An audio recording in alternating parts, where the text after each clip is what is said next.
Wirehaired Griffon. The Griffon Korthals is a versatile hunting dog of medium size and distinctive appearance. It was bred at the end of the 19th century on the basis of European, mainly French, griffons by the method of improved selection. It is quite rare outside of France. Appearance. The dog is of medium size, rough rustic appearance, strong, sturdy build, with strong but light bones. A well-developed mustache, beard, and eyebrow give a characteristic expression of determination and self-confidence. The head is large, but the skull is not too wide, the muzzle is long, rectangular in outline. Amber yellow or light brown rounded eyes set rather deep, but always visible from under the eyebrows. The nose is always brown. The ears are medium-sized, flat, set in line with the eyes, covered with a mixture of short and elongated hair. The body is elongated, the chest is deep, but not wide. Legs are straight, strong, with a strong, rounded paw. The shoulder blades are long and well sloped. The tail is rather thick, the dog carries it almost horizontally, slightly raising the tip. Traditionally, the tail is docked at half, or 1/3 of the length. The movements are graceful, feline. The coat is coarse and abundant, resembling boar bristles to the touch. The coarse outer hair and soft dense undercoat provide excellent protection from cold and wet conditions. The beard and mustache should not be too long. The coat on the legs and tail is thick, but without feathers. The preferred color is steel gray with brown spots, brown roan, brown white and combinations of these colors are allowed. European wire-haired pointing dogs. The first documentary evidence of griffons dates back to 1545. In the middle of the 19th century, wire-haired pointing dogs were ubiquitous in Europe. The dogs were used for gun hunting and, although they were called differently in different countries and were of different types, apparently had a common origin. In general they were similar to each other and did not differ in outstanding hunting abilities. Bred as a result of purposeful breeding work, the Korthals Griffon at the end of the 19th century was an excellent hunting dog. The breed was conceived as a versatile hunting dog, hardy, equally suitable for working in forests, swamps and open spaces, capable of successfully hunting any game in any weather, including fur-bearing animals and waterfowl. The breed of wire-haired griffon arose during the period of rapid development of biology, in the last quarter of the 19th century. A few years earlier, the Austrian abbot Mendel had published the results of his research on heredity problems, and the youth of Western Europe enthusiastically took up the new science. It was at that time that E.K. Korthals, the son of a wealthy Dutch banker, began to breed dogs that were destined to become the new hunting breed.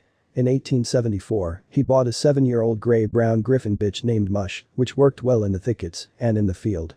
Although the origin of the wire-haired griffon is undoubtedly Dutch, it is generally considered a French breed because it later developed in France. The spread of interest in the wire-haired griffon, or, as it was called in France, the Griffon of Korthals, is associated with the constant travels of a young breeder who carried out orders from a French nobleman, Duke of Penthièvre. Korthals never forgot about his hobby and, wherever he found sincere company, in every possible way, extolled the merits of his breed. He argued that the griffon has a diligent, if unhurried, search. His admiration for the dog's keen intuition and ability to find and carry prey was infectious. Later Korthals moved from Holland to Germany, where he resumed breeding work. In 1879 he bought a new sire, Donna, with a rather long coat. She was bred twice with Mustashem, and 2 bitches of their offspring, Ogo and Claretta, showed the desired properties. 6 years later, Korthals got a bitch named Vesta for a while, whose offspring also turned out to be very successful. Vesta was wire-haired, and all her descendants consistently had the desired type of coat.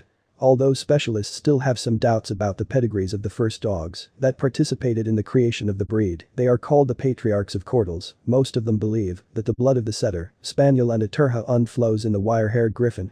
It is known that some patriarchs refer to the dogs described in the book The Origin of the Wire-Haired Griffon as true griffons. They originate from the ancient breed of the griffon hound. It is also known that there was at least one cross with a pointer, and of course it was a German wire-haired pointer. Korthals had extensive acquaintances among the hunters of Europe. He was invariably present at all major field trials of dogs. Later, he constantly participated in exhibitions, popularizing his type of griffon. The wire-haired griffon was first shown at an exhibition in England shortly after the breed was born and attracted a lot of attention. Nevertheless, it was not singled out into a separate group, and only a few years later in 1888, the name of the breed is found in the documents of the Barnum's exhibition. 12 years later, the wire-haired griffon appeared in America. The first dog to be registered with the American Kennel Club was Aletta, number 6773, from Guerra and Tamber. The registration was made under the name Russian Setter, Griffon, in the 4th volume of the studbook, published in 1887. Father, her, was Donna's great-grandson. This is how the American history of the breed began. The wire-haired Griffon is especially suited to hunting in swampy areas, where its coarse coat provides excellent protection. He is a good swimmer and works great as a retriever. Enthusiasts of the breed claim that it can be trained for any game. Wire-haired Griffon. Official standard approved on October 8, 1991. General view. A medium-sized dog with a noble head, sturdily built to work in any area where a person can hunt on foot. Moves gracefully, in a feline style. Shows excellent results both as a pointer in the field and as a retriever in the water.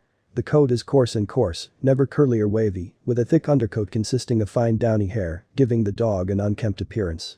Perfectly trainable, loyal to the owners and friendly, which makes her everyone's favorite.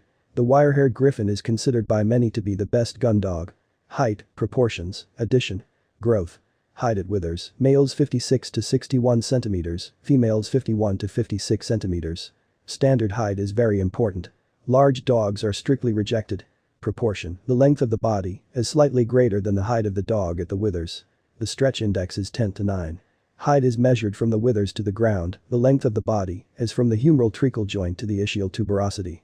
The Griffon does not have to be square. The build is strong, reflecting the ability to work on any terrain. The head is in proportion to the overall build. The skull is moderately wide, the distance from the nose to the transition from the forehead to the muzzle is equal to the distance from the transition from the forehead to the muzzle to the occiput. The vault of the skull is slightly rounded, but in profile the muzzle and head are rectangular. The transition from the forehead to the muzzle and the occipital protuberance are poorly expressed. A bushy mustache, sideburns and eyebrows give the face a friendly expression. The eyes are large, wide open, rather rounded than elliptical, with a lively, attentive, and friendly expression. Eye color varies from yellow to brown in various shades. The third eyelid is imperceptible, the eyes should not be protruding. The ears are of medium size, flat, close to the head, set at eye level.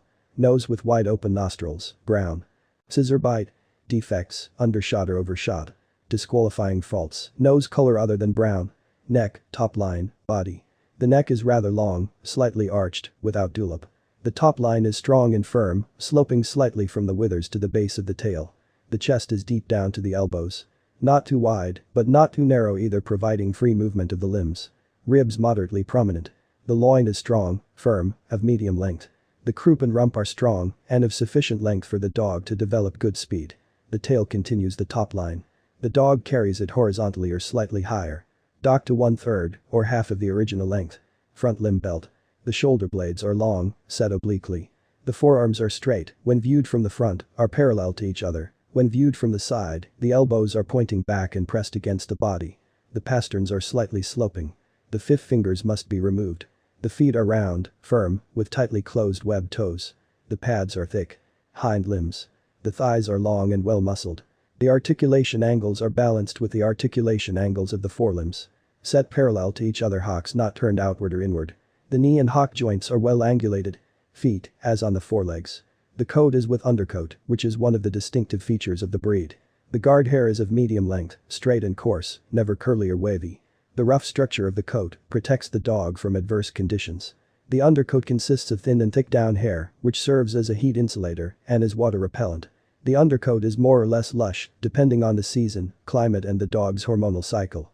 The undercoat is usually lighter in color. On the head there are protruding sideburns and a mustache. On the ears, the coat is generally short and soft, mixed with a longer and bristly top coat. Less harsh to the touch than body wool. The fore and hind legs are covered with thicker, shorter and less coarse hair. On the tail, the coat is the same as on the body. Dewlap is not allowed. The dog must be shown naturally, trimming are only permitted around the ears, crown of the head, cheeks and paws. The color is preferred steel gray with brown spots, often chestnut brown or roan, or white brown. Wide orange color is also allowed.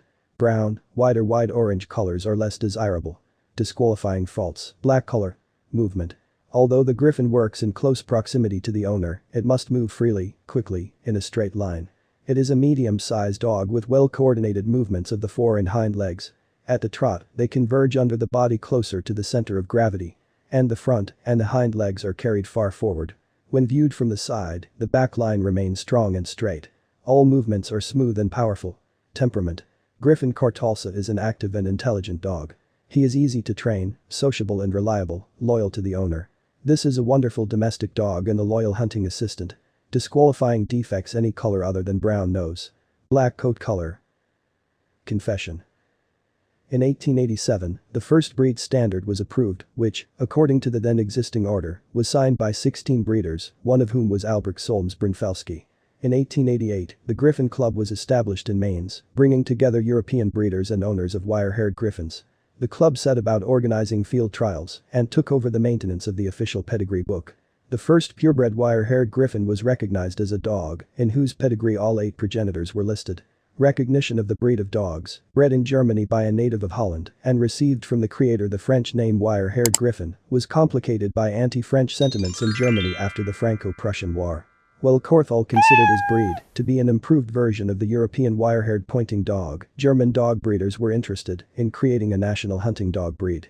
The opponent of the Griffon Club was the German Stahelher Club, created in 1892, but, as noted in the Dutch book Hondenrassen, the line between the German needle-coated Kop and Korthals Griffon was very thin.